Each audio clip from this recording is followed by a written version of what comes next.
इस वीडियो में हम लोग ऊंचाई और दूरी में जो त्रिकोणमितीय अनुपात होते हैं उसकी क्या उपयोगिता है दैनिक जीवन में, इसके बारे में देखेंगे। और उसके साथ साथ उन्नयन कोण और अवनमन कोण, इसका एक शॉर्ट इंट्रोडक्शन भी देखेंगे।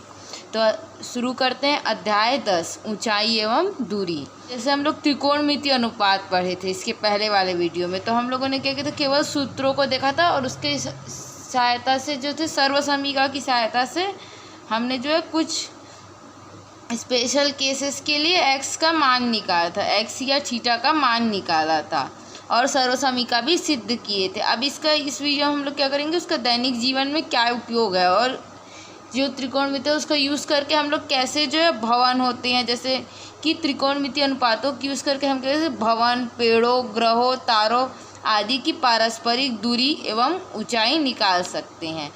जैसे मान लो हम लोग ऐसी कोई भी मीनार या इमारत जो कि स्केल के थ्रू या ऐसे चीज़ों से नहीं मापी जा सकती, जैसे स्केल से मापने के लिए हम एक सीमित दूरी को ही स्केल के थ्रू नाप सकते हैं, लेकिन जैसे बहुत अधिक ऊंचाई वाली इमारत है या जैसे ग्रहों, धरती से ग्रह की दूरी, ये क्या है, स्केल के थ्रू नहीं नापी जा सकती।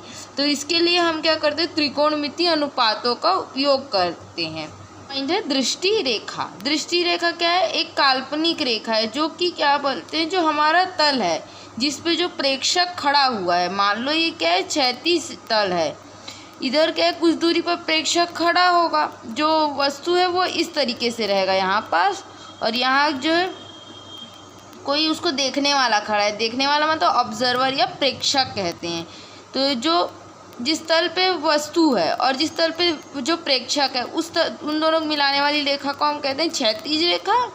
और वो जो प्रेक्षक हमारा खड़ा है और वो जिस वस्तु की हमको लंबाई या ऊंचाई ज्ञात करनी है, उन दोनों के बीच की जो मतलब हमारा प्रेक्षक है और वस्तु की ऊंचाई को दोनों को मिलाने वाली एक काल्पनिक रेखा होती है, उसको हम क्या कहते हैं, दृष्टि रेखा कहते हैं। अगर इसको परिभाषित किया जाए, प्रेक्षक की आंख से प्रेक्षक द्वारा देखी गई वस्तु को मिलाने वाली रेखा, ये क्या होता है, एक काल्पनिक रेखा होती है, इसको हम दृष्टि रेखा कहते हैं। अब इसके बाद जो है दो कोण आते हैं, उन्नयन कोण और अवनमन कोण। जैसे कि हम लोग एक डायग्राम देख सकते हैं, यहाँ पर क्या है, जो BC है हमारा एक वस्तु है, ए क्या है, एक ऑब्जर्वर है जो उसको कुछ दूरी से देख रहा है। तो AB क्या हो गई, हमारी क्षैतिज रेखा दूरी हो गई। और A और C मतलब A और C, A जो वस्तु हमारा प्रेक्षक है और C क्या है, वस्तु का शिखर है, दोनों को मिलाने वाली रेखा क्या है, दृष्टि रेखा है। और ये जो कोण बन रहा है दृष्टि रेखा और क्षैतिज तल के बीच का कोण, उसको हम थीटा कहते हैं। यही थीटा क्या होता है, उन्नयन कोण है। यहाँ जैसे यहाँ पर परिभाषा भी दे रखी उन्नयन कोण की, देखी गई वस्तु का उन्नयन कोण दृष्टि रेखा और क्षैतिज रेखा के बीच बना हुआ कोण होता है जब वस्तु क्षैतिज रेखा के ऊपर हो। अक्सर जब हम लोग उन्नयन कोण देखेंगे तो क्या होगा, जो वस्तु होगा हमारा क्षैतिज रेखा के ऊपर होगा। जैसे किसी भवन, मीनार आदि के पाद के पास स्थित किसी बिंदु से भवन या मीनार के शिखर का उन्नयन कोण पाद बिंदु की दूरी बढ़ने के साथ साथ घटता जाता है। अब जैसे हम लोग क्या यहाँ पर लिखे, इसका मतलब है कि जैसे हम लोग क्या करते हैं, अगर यहाँ से हम लोग ऑब्जर्वर क्या हो रहा है, दूर चला जाए, यहाँ पर प्रेक्षक क्या कर रहा है, जितनी दूरी पे उससे थोड़ा दूर चला जाता है तो कोण क्या हो जाएगा, ये घटने लगेगा, ये कह रहा है। और जितना पास जाते जाएगा वो कोण बढ़ता जाएगा। कौन सा, उन्नयन कोण। चौथा पॉइंट है अवनमन कोण।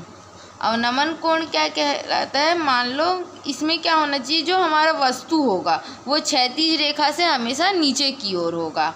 अब देखो, देखी गई वस्तु का अवनमन कोण दृष्टि रेखा और क्षैतिज रेखा से बना कोण होता है जब क्या है, वस्तु क्षैतिज रेखा से नीचे होती है।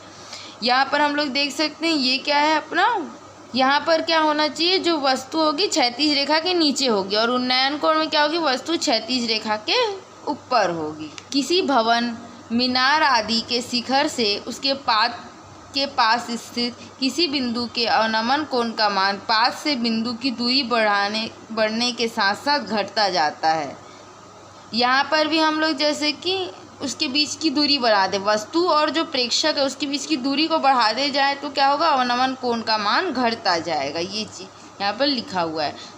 तो इसके बाद अगले वीडियो में हम लोग इससे संबंधित जो उदाहरण के सवाल है उसको देखेंगे।